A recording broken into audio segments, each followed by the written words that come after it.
So first of all sir, world cup का शुरुआत और आगमन हो चुका है। Everybody is about that cricket fever and cricket सबकी जुबां पर है। कल हमें देखने को मिला कि अफगानिस्तान और साउथ अफ्रीका का डबल सुपर ओवर, मतलब that was first for the first time I guess international cricket में दो दो सुपर ओवर। और क्या गुरबाज ने क्या ट्राई अटेम्प्ट मारा उस पे। अफगानिस्तान अनलकी रही, उनकी टीम दो सुपर ओवर और दोनों बिल्कुल। में। बट बात सुपर ओवर की नहीं, एक्चुअली जो कहानी आप देख रहे हैं, कहानी है अफगानिस्तान क्रिकेट की, किस तरह से वो राइज करे। इससे पहले वाले मैच में भी देखेंगे उन्होंने स्केयर दिया था अपने ख्याल से इंग्लैंड को, यस यस ऑलमोस्ट हरा यस दिया यस था। यस और यस यस यस यस तो वहां पर भी दो बड़ी टीमें, ऐसी टीमें जो कि वर्ल्ड चैंपियन भी रह चुकी, ऐसी टीमों को स्केयर देना और लगातार देना, ये बताता है कि अफगानिस्तान क्रिकेट कितना आगे आ चुकी है उनकी क्रिकेट। और जो बात दरअसल मैं कहने वाला हूँ कि जिस तरह से हमने अभी एशियन क्रिकेट में खलबली देखी है बिल्कुल बिल्कुल। बांग्लादेश को लेकर के और पाकिस्तान को लेकर के, तो आप देखिएगा कि कहीं इन दोनों से ऊपर अफगानिस्तान की टीम ना निकल जाए। अगर ट्रैजेक्टरी यही रही तो आप देखिएगा कम से कम बांग्लादेश को तो पीछे जरूर छोड़ देगी ये टीम। पाकिस्तान को भी ये सीरियस टक्कर दे रही है आजकल।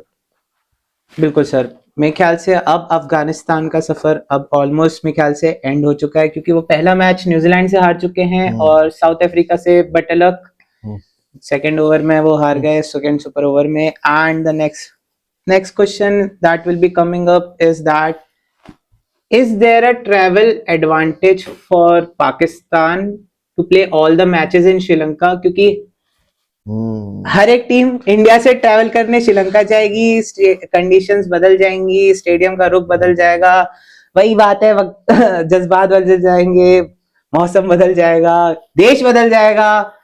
तो उस पर आपको लगता है कि पाकिस्तान के पास कुछ एज है इंडिया के ऊपर? देखिए, दो पार्ट ऑफ द क्वेश्चन। पहला क्वेश्चन, ट्रैवल एडवांटेज है, डेफिनेटली है। वो तो है ग्राउंड, क्योंकि आप एक ही ग्राउंड पे जब आप बेस्ड होते हो तो आपको पूरा कंडीशंस पता होता है। उसके इनफैक्ट एक एक कोने से कहाँ पे बॉल ज्यादा बाउंस, मैं तो बात कर रहा हूँ फील्डिंग में भी आपको पता होती है सारी बातें, हाँ, कहाँ कि पे बॉल सेट कहाँ करना, से जाएगी। कौन से एंगल्स में, तो वो एडवांटेज तो है। दूसरा एडवांटेज है क्योंकि श्रीलंका के विकेट टेक्निकली थोड़े से इंडिया पाकिस्तान से अलग होते हैं, खासकर इंडियन विकेट से थोड़े अलग होते हैं, थोड़े स्लगिश होते हैं या फिर हार्ड टॉप होता है। तो ऐसे में वहां पर, और तीसरी बात, वहां पे बारिश, हालांकि ये बारिश का सीजन नहीं है लेकिन बावजूद इसके Sri Lanka is also known for that. तो इन कंडीशंस में अगर एक्लेमेटाइज्ड टीम के पास एक्लेमेटाइज होने का मौका मिलता है तो उसे फायदा होगा, तो पाकिस्तान को ये फायदा है। दूसरा सवाल, क्या भारत के ऊपर एडवांटेज है? एडवांटेज तो नहीं है, बिल्कुल नहीं एडवांटेज नहीं है, जस्ट बिकॉज क्योंकि वो कोलंबो में खेल रहे हैं। मत भूलिए भारत ने भी वहां पे काफी अच्छे रन बनाए हैं। लेकिन हाँ, Indian cricket team will not go there and is not thinking कि ये ना कोई भी मैच एक वॉकओवर मैच नहीं होता है, चाहे वो पाकिस्तान के खिलाफ हो या फिर नामीबिया के खिलाफ ही हो। अच्छी बात यह है कि भारतीय टीम अपने जोन में पहुंच चुकी है। तिलक वर्मा ने भी कहा we are in the match zone, कहने का मतलब है कि उनका फोकस सिर्फ गेम पे है, सामने ओपोनेंट कोई भी आए वो अपना बेस्ट देंगे। सर, इंग्लैंड कल वेस्ट इंडीज से हारता है, Nepal almost won the game against England. Do you think that England is out of their touch? मतलब something is missing in England side definitely, which I can see. हाँ, England की team भी एक transition की team दौर में है। आप देखेंगे उनके लीडर्स, जो टीम के जो ओवरऑल, मैं सिर्फ 2020 की बात नहीं कर रहा हूँ, जो टीम के बड़े लीडर्स होते हैं जो 10-10 साल टीम के साथ रहते, स्टोक्स, रूट्स, ऐसे खिलाड़ी सब अपने, आप कहेंगे तीनों फॉर्मेट में तो नहीं है उस तरह से। और अब जो जिस तरह की नई टीम बन के आ रही है, बटलर जैसे खिलाड़ी पुराने हो चुके, तो एकदम ही यंग सी ही टीम है।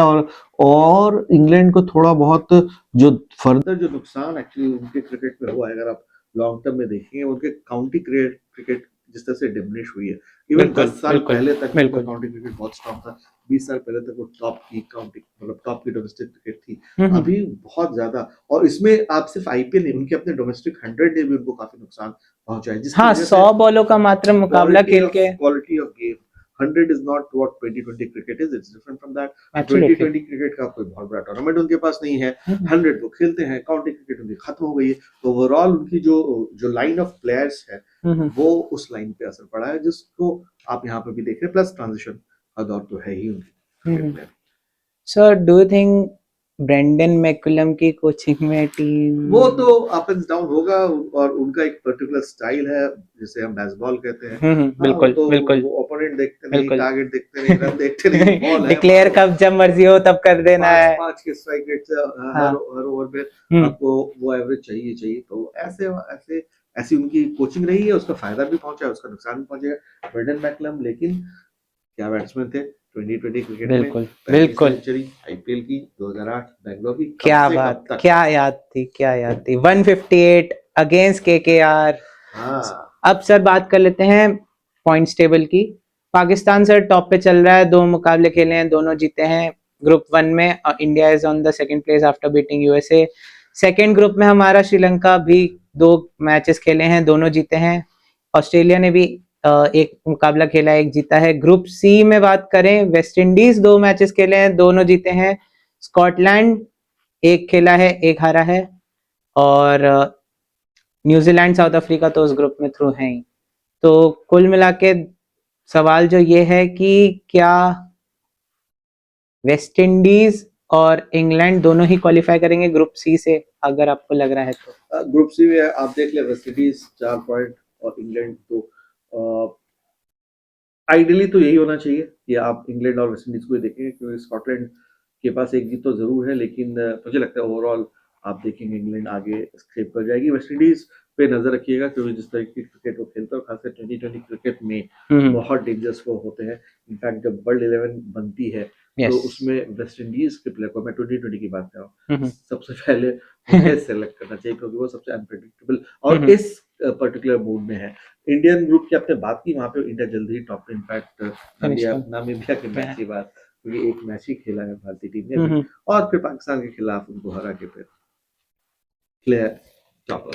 सर वेस्ट इंडीज की आपने बहुत इंपॉर्टेंट बात कही कि वेस्ट इंडीज 2 बार विश्व कप जीता है, 2012 और 2016 में भारत में ही हरा के उन्होंने मतलब उस मुकम्मल को हासिल किया था। इंग्लैंड, कार्लोस ब्रैथवेट के वो आखिरी ओवर के 4 छक्के, रिमेंबर द नेम वाली जो बात जो आती है, क्या आपको लगता है कि can they repeat the history here? West Indies बिल्कुल कर सकते हैं। इनफैक्ट 2020 क्रिकेट एक ऐसी गेम है जिसमें आपको टीम्स के बीच के जो डिफरेंसेस है वो काफी कम होते रहते हैं, और वेस्ट इंडीज के पास वो फ्लेयर है, खासकर उनके, मैं उस विकेटकीपर बैटर का नाम भूल रहा हूँ, काफी अनऑर्थोडॉक्स से शॉट्स लगाते हैं।